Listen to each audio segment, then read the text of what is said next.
The John Deere Operations Center has become a valuable tool for growers across the country and in a number of different crops. Recently, our friend Willie Vogt had the chance to travel down to Arizona to take a look at a hay farmer who's utilizing the operations system to help manage his operation more efficiently. Willie takes us there now.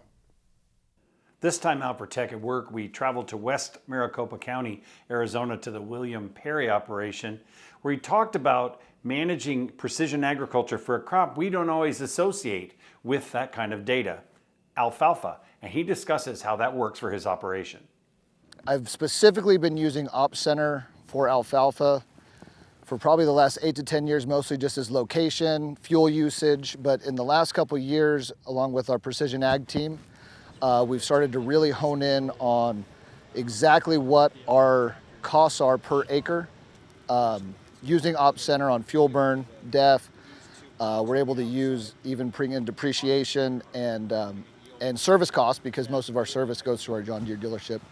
But on top of that, we're actually in the midst of, just in the last 2 years, we've started to actually be able to begin to accumulate yield data with some new technology that Deere's coming out with, which is really started to broaden what we can do with the technology. Once we have the yield map, we can now start bringing in other processes that we've been able to do in our row crops, like variable rate seeding, variable rate fertilizer and pesticide applications that we haven't been able to do in the past because we haven't had the data.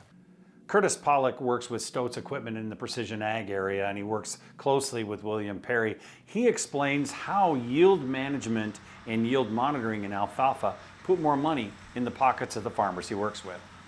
So being able to do yield off of it, so there's a couple different ways. One is being able to have a usable yield map on a field-to-field basis.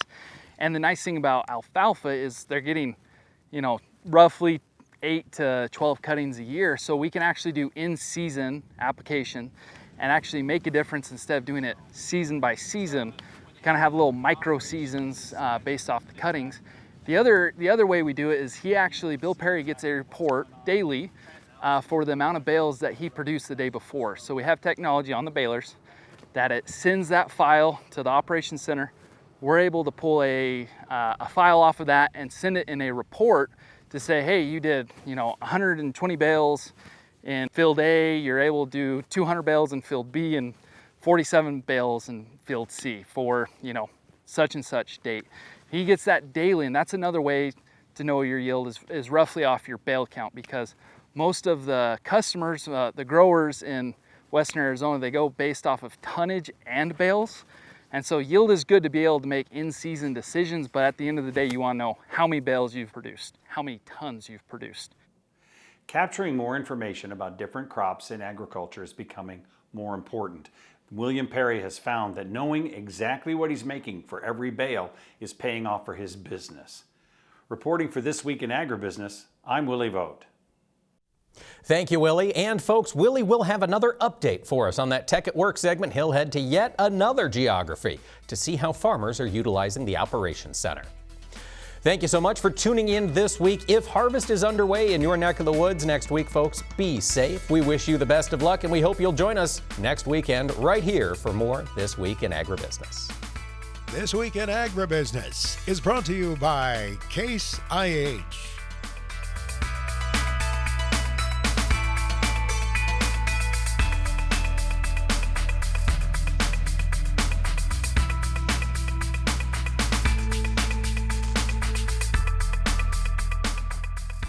This Week in Agribusiness is produced by Omax Communications in association with 22 Creative Group.